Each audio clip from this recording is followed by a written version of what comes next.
उत्तर प्रदेश बरहेच में हुए कत्ल को जस्टिफाई कर रहे अनुराग भदौरिया की शिवम त्यागी ने एक न्यूज डिबेट में पानी पिला के ढो डाला। उसकी हालत हरे तोते की तरह हो गई। आइए देखते हैं, बैठचंद मजा आएगा। कांग्रेस के अध्यक्ष हैं अजय राय। इन्होंने कहा है कि भारतीय जनता पार्टी की सरकार जो है फर्जी एनकाउंटर करा रही है। अनुराग भदौरिया कह रहे हैं कि जिनके घर जले उनका क्या, जिनकी प्रॉपर्टी जली उनका क्या, और भाई जिसका बेटा जला था उसका क्या, जिसके बेटे को करंट मारकर लगा कर जिसके नाखून उखाड़ दिए थे, जिसको 35 गोली मारी, उसका क्या। एक बात तो तय हो गई इस देश में कि हिंदुओं की पार्टी तो इस देश में एक ही है, बाकी तो आपको जो है जाति में बांटेंगे, धर्म में बांटेंगे। और एक चीज बहुत साफ है, मैं यहां पर एक इसको हिस्टोरिकल कॉन्टेक्स्ट देना चाहता हूं कि आपको समय बोलना, गुस्सा दिखाना बहुत जायज और जरूरी है। पितामह भीष्म बहुत बड़े योद्धा हुए, लेकिन जब मां द्रौपदी का अपमान हो रहा था तो वो चुप रहे, तो इसलिए उनको तीरों की शैया मिली। जटायु ने गुस्सा दिखाया जब माता सीता को रावण लेकर हरण करके जा रहा था, तो उसको भगवान राम की गोद मिली। जब जरूरत है तो बोलना बेहद जरूरी है।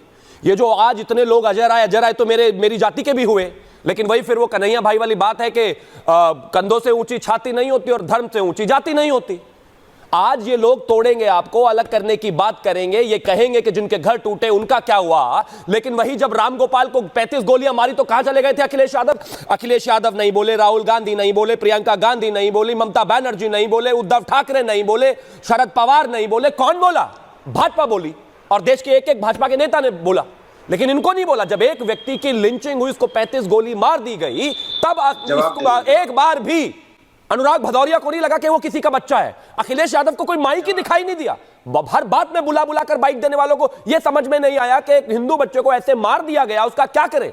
लेकिन आज जब उनका एनकाउंटर होता है, एनकाउंटर में कहते हैं नहीं ये तो फर्जी है, सिर्फ मुसलमानों के ही वोट चाहिए, तो सीधा बोल दो उन्हीं के वोट चाहिए, कि चाहे कोई गोली मारे, चाहे कोई बलात्कार करे, चाहे कोई आतंकवाद करे, चाहे कोई गैंगस्टर बने, चाहे कोई प्रॉपर्टी कब्जाए, उसको कुछ नहीं कहना क्योंकि वो मुसलमान है। सॉरी, ये उत्तर प्रदेश है, और अगर यहां पर कोई दंगा करेगा, भाजपा की सरकार है, यहां पर कोई गुंडाई करेगा तो माफ कीजिए, ठंडा कर देंगे हम। सोच लो, रंग केसरी हो या मृदंग केसरी हो या केसरी हो, सोच लो।